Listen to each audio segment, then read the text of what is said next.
श्री स्वामी समर्थ मित्रांनो, आजचा ठरलं तर मग भाग खूप कॉमेडी झालेला आहे. हसून हसून गाल दुखतील अशा घडामोडी आज घडलेल्या पाहायला मिळणार आहेत. तर आज प्रियाच्या विरोधात सगळ्यांनीच मस्त बॅटिंग केलेली पाहायला मिळणार आहे. प्रियाचं तोंड आणि तिच्या चेहऱ्यावरचे एक्सप्रेशन बघण्यासारखे आणि हसण्यासारखे झालेले आहेत. नक्कीच आजचा एपिसोड बघा, तुम्हाला नक्कीच मजा येईल. तर वळूया आजच्या भागाकडे. काय झालंय आजच्या भागात? पण मंडळी, त्याआधी तुम्ही जर आपल्या चॅनलला सबस्क्राईब केलं नसेल तर लगेच सबस्क्राईब करा, कारण आपण नवनवीन अपडेट आणि ट्विस्ट तुमच्यापर्यंत पोहोचवत राहू. मंडळी, आजच्या भागात एक मिठाचा खडा पडलेला पाहायला मिळणार आहे. पण आज जास्त काही मोठं घडलेलं नाहीये. जे घडलंय त्यावरून पुढचा भाग खतरनाक असणार आहे हे समजतंय. त्याचा व्हिडिओ मी या व्हिडिओ नंतर लगेच पोस्ट करणार आहे, त्यामुळे तो व्हिडिओ देखील तुम्ही नक्की बघा. तर मंडळी, आजच्या भागात असं घडणार आहे की कल्पनाताई तन्वीला विचारतात, काय ग बाई, तू स्वयंपाक करशील ना तुझ्या नवऱ्यासाठी? काय ग तन्वी, जमेल ना तुला स्वयंपाक करायला? असं केविलवाणा प्रश्न कल्पना आता तन्वीला विचारते. तेव्हा पूर्णाजी बोलते, का नाही जमणार तिला? कुठल्याही बाईला आपल्या नवऱ्यासाठी चांगला स्वयंपाक करताच आला पाहिजे. अगदी आनंदाने स्वयंपाक करेल तन्वी. तेव्हा आता पूर्णाजीने असं म्हटल्यावरती तन्वीला नाही बोलायला कुठे वावच नाही. तेव्हा तन्वी खोटं हसू चेहऱ्यावरती आणून बोलते, हो हो, जमेल ना, जमेल मला. अश्विनसाठी मी काहीही करू शकते. आता खोटंपणाचा कहर असतं, कारण चेहऱ्यावरती दिसत असतं तिच्या की तिला काहीच स्वयंपाक येत नाही, तरी सुद्धा ती तोंड वर करून हो हो बनवेल, मी अश्विनसाठी काहीही बनवेल असं ती आता बोलून जाते. तेव्हा प्रतापराव आता चांगलीच तिची मजा घेतात. तेवढ्यात प्रिया बोलते, काय मेनू आहे? तेव्हा कल्पना बोलते, तुला जे आवडेल ते बनव तू. तेवढ्यात प्रतापराव बोलतात, नाही नाही नाही, तुला जे आवडेल ते कशाला बनवणार? मला माहिती आहे ना, मला आठवतंय मेनू. मी सांगतो तुला. जिरा राईस करायचं आहे असं ठरलं होतं, बुंदी रायता, पनीर कढई आणि स्वीटमध्ये काय ते काय म्हणतात त्याला? तेवढ्यात सायली बोलते, बाबा खीर, खीर म्हणतात. तेव्हा ते बोलतात, हां हां हां, खीर खीर. तेव्हा प्रतापराव बोलतात, हां हां खीर, आणि हां, रोटी पण कर हां. सायली बोलते, अश्विन भाऊजींना बाबा कोथिंबीरच्या वड्या देखील आवडतात. अर्जुन बोलतो, हो हो, कोथिंबीरच्या वड्या. आता इथे प्रियाला असं वाटत असतं की सायलीचा जीव घेऊ की काय, असं तोंड आता प्रियाने केलेलं असतं. तिच्या तोंडाचे वेडेवाकडे एक्सप्रेशन तुम्हाला बघून नक्कीच हसू येईल मित्रांनो. तेवढ्यात पूर्ण आजी बोलते, तन्वी बाळा, त्या कोथिंबीरच्या वड्या पण कर हां. करशील ना? हो हो. आता प्रियाला हसावं की रडावं हे देखील कळत नव्हतं. तिच्या चेहऱ्यावरचे एक्सप्रेशन हसण्याजोग झालेले मित्रांनो आज पाहायला मिळणार आहेत. आता प्रतापराव प्रियाला म्हणजेच खोट्या तन्वीला चांगलाच टोमणा मारताना दिसतात. ते बोलतात, अगं ए तन्वी, अगं उगाच उशीर झाला म्हणून हॉटेलचा ऑर्डर करू नकोस हां. तुझ्या नवऱ्याला घरचं जेवण आवडतं ना? सायली अर्जुन आता हसू लागतात इकडे. प्रतापराव बोलतात, अगं अश्विनला घरचं जेवण आवडतं ना, म्हणून तर तू हॉटेलचं प्लॅन आपला कॅन्सल केलास. त्यासाठी आता खटाटोप आपण करतोय ना, हे विसरू नकोस हां तू. तर अर्जुन आणि सायली बाहेर जाणार आहेत, त्यामुळे आता सायली आता काही किचनकडे येणार नाही. म्हणून आता प्रिया विमलकडे बघते आणि विमलला जेवणासाठी पकडणार. तेवढ्यात त्यात विमलला कळतंय की आता आपल्याला इथून पळ काढायला पाहिजे. प्रिया बोलते, अहो विमलताई, विमल पण शहाणी असते. ती बोलते, अहो काय आहे ना की तन्वीताई, मला आहे ना गावी पार्सल पाठवायचं आहे, त्यासाठी मला जरा पोस्टात जाऊन यावं लागेल.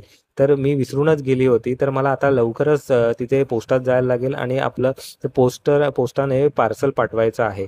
तेव्हा प्रिया बोलते, अहो विमलताई, पोस्टात जायची गरज काय? तुम्हाला पार्सलच पाठवायचं आहे ना, मी पाठवते ना इथून. तेव्हा विमल बोलते, नाही नाही नाही, नको नको नको. पोस्टात माझ्या ओळखीची लोकं आहेत, तर ते बरोबर पोस्टाने पाठवून देतील माझं पार्सल. आता अर्जुन सायलीला बोलतो, तू विमलला सुद्धा या प्लॅनमध्ये सामील केलं आहेस ना? तर हे बघून दोघेही हसू लागतात. तेव्हा अर्जुन विमलला बोलतो, विमल जा जा जा, लवकर निघ इथून, कारण आता तुला पार्सल पाठवायचं आहे ना, तर मग उगाच उशीर करू नको. चल निघ निघ निघ, मी येते लवकर काम करून, असं बोलून विमल आता तिकडून काढता पाय घेते. आता तर प्रियाची काही खैर नाही मित्रांनो. सगळीकडे प्रिया चांगलीच अडकलेली आज पाहायला मिळणार आहे. विमल गेल्यावरती अर्जुन बोलतो, चल बायको, आपण पण मॉलमध्ये जाऊया, मस्त शॉपिंग करू, स्पा घेऊ आणि रिलॅक्स होऊन मग येऊ. सायली बोलते, हो जाऊया ना, मस्त रिलॅक्स होऊया.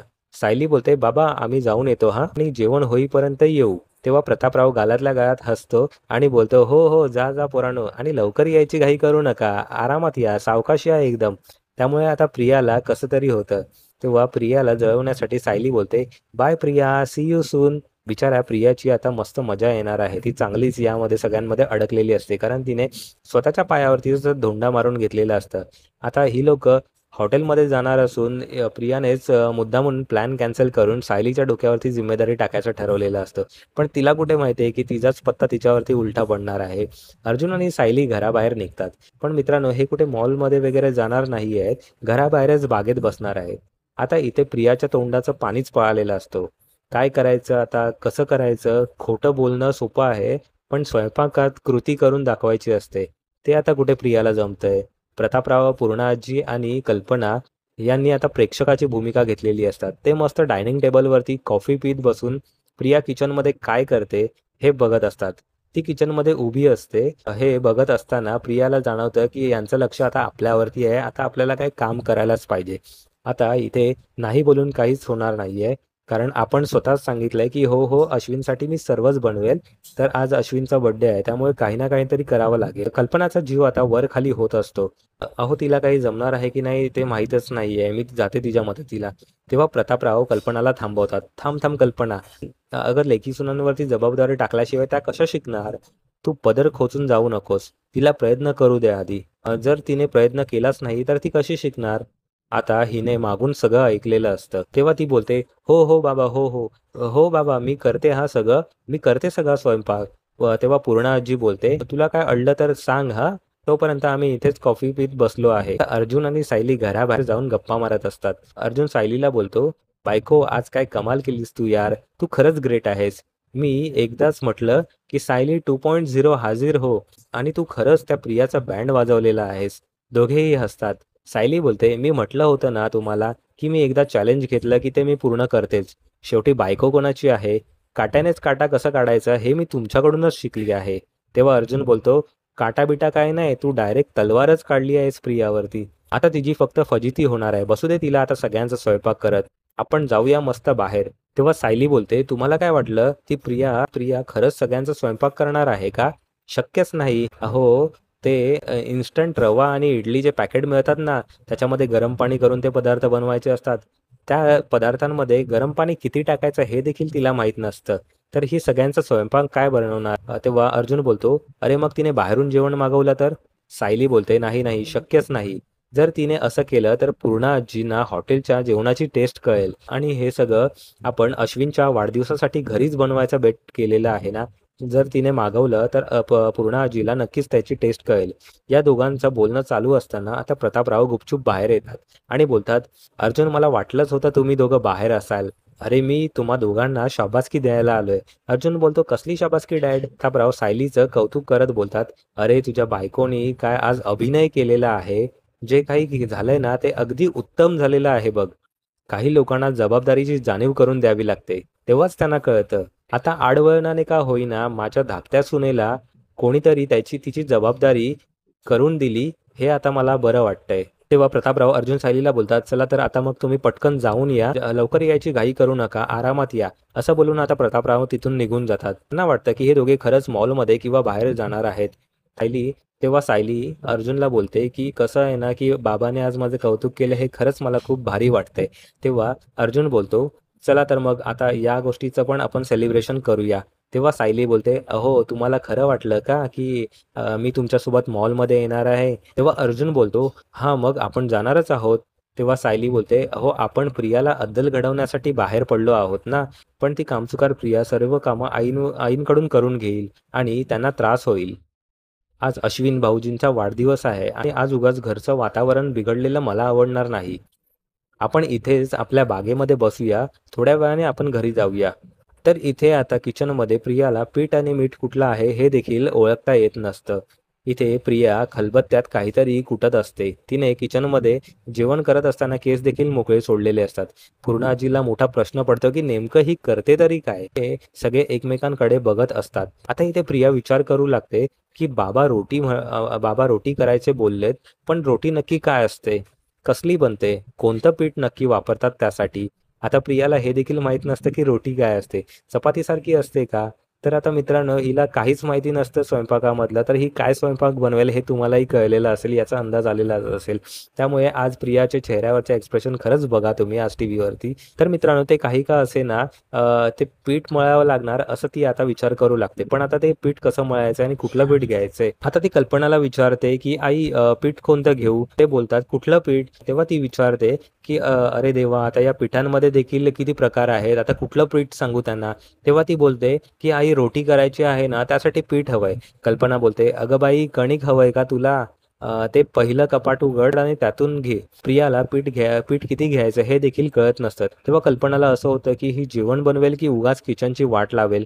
त्यापेक्षा मी जाते. तेव्हा प्रतापराव तिला बोलतात, की "कल्पना तिला जरा शिकू दे. तू जायचं नाही किचनमध्ये." तेव्हा प्रिया बोलते, "हो बाबा, हो मी करते हां रोटी." तर प्रिया गडबडीत पीठ ढीगभर घेते. पिठाचं प्रमाण देखील तिला कळत नाही. तिने हद्दच पार केलेली असते.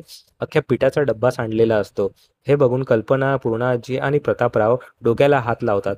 "अगं तन्वी काय करतेस हे तू? अन्नाची नासाडी करू नकोस." आणि आता कल्पना तिला बोलते, की "अन्नाची नासाडी करू नकोस." "आई ते चुकून माझ्याकडून सांडलं." असं आता उलट उत्तर ती आता प्रिया देऊ लागली आहे. "आता काय करू?" तेव्हा कल्पना बोलते, "ते वरवरचं पीठ उचलून डब्यामध्ये भर." आता ही मूर्ख प्रिया ही अख्खा जमिनीवरती हात भरभटते आणि सगळं पीठ त्या डब्यामध्ये भरते. हे बघून हे तिघेही डोक्यावरती हात मारतात. मित्रांनो हे सर्व मस्त पटापट घडताना दिसणार आहे. आज मूर्ख प्रियाची चांगलीच वाट लागताना दिसणार आहे. आता इथे महिपतचा छोटासा सीन टाकलेला पाहायला मिळणार आहे. मित्रांनो बँकेचे पैसे घ्यायला गेलेला महिपतचा माणूस त्याचे पैसे चुकते झाल्यावरती काहीतरी सीन आहे. त्यामध्ये महिपतचा सीए हे सर्व त्याला सांगत असतो. तेव्हा महिपत ती फाईल घेऊन बघत असताना त्याला एक चिठ्ठी सापडते आणि ती चिठ्ठी बघून त्याला खूप आनंद होतो आणि तो आनंदी आनंद झाला. किती सांगू मी सांगू कुणाला, आज आनंदी आनंद झाला. त्या दोघांना काहीच कळत नाही, की महिपत असं काय बडबडतोय आणि गाणं का गातोय. तेव्हा तो बोलतो, की "तुम्हाला काही कळणार नाही, हे तुमच्या कामाचं नाहीये." असं बोलत पुन्हा गाणं बोलायला सुरुवात करतो. मित्रांनो मगाशी मी तुम्हाला सांगितलं होतं, की मालिकेमध्ये एक खूप मोठा ट्विस्ट येणार आहे. आणि तो मोठा ट्विस्ट या व्हिडिओनंतर मी एक व्हिडिओ पोस्ट करणार आहे. त्यामध्ये सांगणार आहे. तो हाच ट्विस्ट असणार आहे. हा ट्विस्ट नक्की काय असणार आहे? तर त्यासाठी मित्रांनो तुम्हाला एक मी इथे फक्त इतकंच क्लू देतो, की सायली सर्व गमावून बसणार आहे. असा मोठा आणि भयंकर ट्विस्ट आपल्याला पाहायला मिळणार आहे. तर नक्की बघा, की या व्हिडिओनंतर मी तो व्हिडिओ पोस्ट करणार आहे. तर मित्रांनो परत आपण किचनमध्ये येऊया, की किचनमध्ये प्रियाची चांगलीच फजिती होताना पाहायला मिळणार आहे. इथे कणिक मळून झाल्यानंतर प्रिया आता विचार करते, पनीर कढईसाठी कोणत्या भाज्या वापरल्या जातात? आता मित्रांनो हिला भाज्या देखील माहीत नसतात, की कुठल्या भाज्या असतात आणि हिने कधी पनीर कढई खाल्ली की नाही तेही नाही माहिती आहे. तर आता भाज्या कुठे शोधू? कुठे ठेवल्या असतील? हा विचार आता तिला यायला लागतो. तेव्हा ती कल्पनाला विचारते, की "आई ते पनीर कढईसाठी कोणत्या भाज्या वापरतात हो?" हे ऐकून प्रतापराव आणि पूर्णा आजी यांना हसावं की रडावं असं चेहरा करत असतात. तेव्हा कल्पना सांगते, "अगं शिमला मिरची, कांदा, मटर लागतं." तेव्हा तन्वी बोलते, की "कुठे ठेवलंय?" आता तन्वीला एवढं पण माहीत नसतं, की त्या भाज्या कुठे ठेवलेल्या असतात. मूर्ख तन्वी तिला एवढं पण माहीत नाही, की भाज्या कोणाकडेही भाज्या फ्रिजमध्येच असतात. कल्पना सांगते, की "अगं त्या फ्रिजमध्ये ठेवलेल्या आहेत ते काढून घे." तन्वी बोलते, की "आई हो आई मी घेते हां. काय आहे ना, की मी फक्त पनीर मसाला केला होता. पनीर कढई मला नाही येत आहे." अशी थोडी गडबडत बोलते. हे बघून आता प्रतापरावांच्या मनात देखील काय आता हिला बोलावं असं झालेलं असतं. मग प्रिया फ्रिजमधून भाज्या काढून कापायला गेले. तेवढ्यात कल्पना बोलते, "अगं थांब, थांब, थांब तन्वी. अगं काय करतेस तू हे? अशा भाज्या कापायच्या असतात का?" तेव्हा तन्वी बोलते, "मग आई काय करायच्या? भाज्या कापू नको का? अशाच टाकू का?" आता या मूर्ख प्रियाला हेही माहीत नसतं, की भाज्या कापल्या जातात, त्या कापायच्या आधी धुवायच्या असतात. तेव्हा तेव्हा कल्पना बोलते, "अगं भाज्या कापायच्या आधी भाज्या धुवून घे." तेव्हा प्रिया बोलते, की "विमलताई भाज्या फ्रिजमध्ये धुवून ठेवत नाहीत का?" आता कल्पनाला कसं तरी होतं. हे आता त्यांना बघवत नाही. त्यामुळे ती प्रतापरावांना बोलते, "अहो हे आता मला काही असह्य होतंय. मला आता थांबवू नका तुम्ही. नाहीतर किचनची दशा मला बघण्यासारखी होणार नाही." असं बोलून कल्पना आता पदर खोचून कशी तरी वाट काढून त्या पीठ सांडलेल्या ह्याच्यातून वाट काढून ती किचनमध्ये जाते. आता कल्पना किचनमध्ये गेल्यावरती प्रियाला बहाणाच मिळतो तिथून पळ काढायचा. ती बोलते, "अहो आई मी जरा व्हिडिओ बघते हां, की हे सगळं स्वयंपाक कसं बनवायचा. तोपर्यंत तुम्ही सगळं आवरून घ्या." मित्रांनो आता प्रियाने कल्पनाला चांगलंच कामाला लावलेलं आहे. स्वतः व्हिडिओ बघत राहते. तेव्हा कल्पना तिला विचारते, "अगं झाला की नाही तुझा व्हिडिओ बघून? ये आता कामाला." तेव्हा प्रिया बोलते, "नाही आई, मला जे हवंय ना तो व्हिडिओ मला सापडतच नाहीये. थोडा वेळ थांबा ना, मी येते." आता प्रिया व्हिडिओ बघण्याचा बहाणा करून तिकडून काढता पाय घेते. या सगळ्या कामाचा बोजा आता कल्पनावरती येतो. इथे सायलीला राहवत नाही आणि ती कल्पनाच्या मदतीला धावून येते. आता प्रेक्षकांनो, इथे सायली आणि कल्पना या दोघी सासवा-सुना आता स्वयंपाकाला लागलेल्या असतात. स्वयंपाक करत असताना कधी एकमेकींकडे बोलू लागतात हे मात्र मित्रांनो आता आजच्या भागात मजेशीर घडणार आहे. हे तुम्हाला पाहायला मिळणार आहे. उद्याच्या प्रोमोमध्ये असं पाहायला मिळणार आहे की दोघा भावांची पुन्हा एकदा एकी पाहायला मिळणार आहे. मित्रांनो, अश्विनच्या वाढदिवसाला अर्जुन अश्विनला खास गिफ्ट देतो. आणि त्याला सांगतो की जगातलं सगळ्यात भारी गिफ्ट मी आज तुला दिलेलं आहे. ते बघून अश्विन थोडा भावुक होतो. अर्जुन बोलतो, "अरे उघडून तर बघ." तर अर्जुनने अश्विनला त्याच्या लहानपणीची सगळ्यात आवडती बस त्याला गिफ्ट म्हणून दिलेली असते. हे बघून अश्विन अर्जुनला मिठी मारून रडू लागतो. मित्रांनो, दोन भावांचं प्रेम बघून तुमच्याही डोळ्यात नक्कीच पाणी येईल. आज थोडं शेवट इमोशनल झालेलं पाहायला देखील मिळेल. तर नक्की बघायला विसरू नका हा भाग टीव्हीवरती. आणि आजच्या भागाचा हा व्हिडिओ तुम्हाला कसा वाटला हे आम्हाला कमेंट करून नक्की सांगा. आणि हो, व्हिडिओला लाईक आणि आपल्या चॅनलला सबस्क्राईब नक्कीच करा.